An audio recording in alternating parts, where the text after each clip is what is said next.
Have you ever asked yourself, if God exists, why is the world so broken? Why do innocent people suffer? Why do children go hungry? Why is there so much pain, loneliness, and injustice? You are not alone.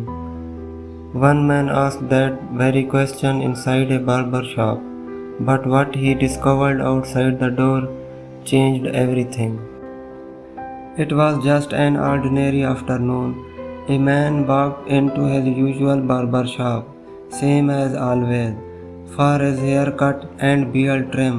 He greeted the barber, settled into the chair, and the familiar sound of clipper buzzed around his ears. As the scissors snipped, they started talking, casually at first, politics, family, sports, the weather. But then the conversation shifted, and what began as a haircut turned into a quiet debate about something far deeper. The man mentioned his faith, that he believed in God, and how trusting Him gave him peace. That's when the barber paused.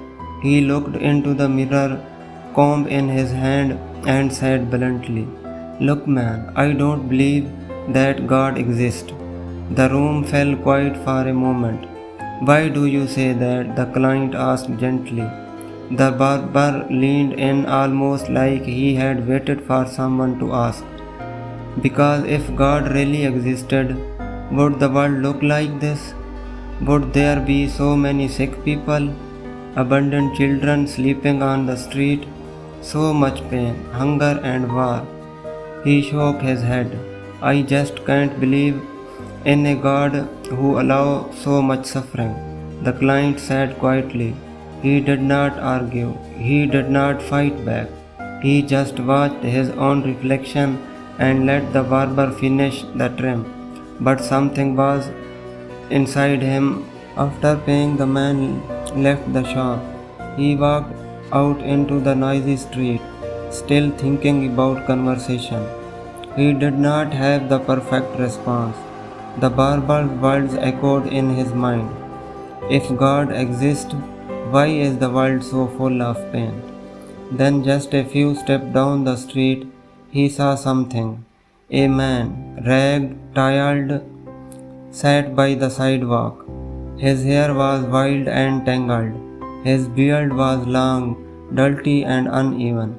It looked like he had not had a haircut or shave in years.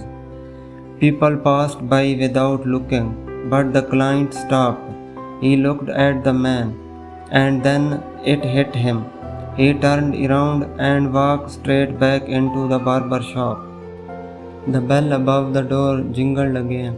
"Hey," the client said to the barber, who looked up in surprise. "You know what? Barber don't exist." The barber blinked. "What are you talking about? I just cut your hair. I am barber."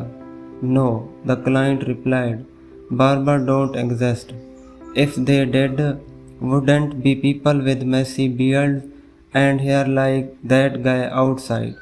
The barber laughed awkwardly. "Come on, that's not fair. Barber exists. It just people have to come to us." The client smiled gently.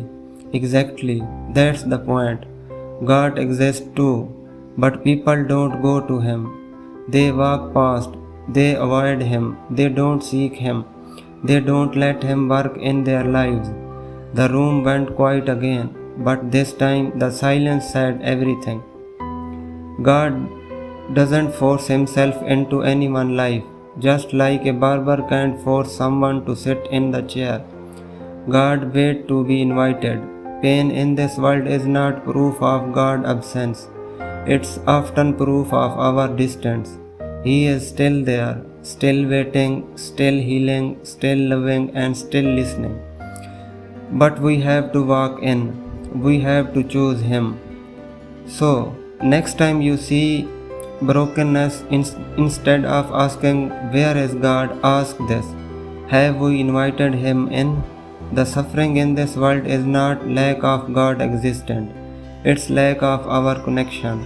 The barber was real, the chair was open, but the man on the street had never walked in. Maybe the world does not need proof that God exists. Maybe it just needs more people who sit in His presence.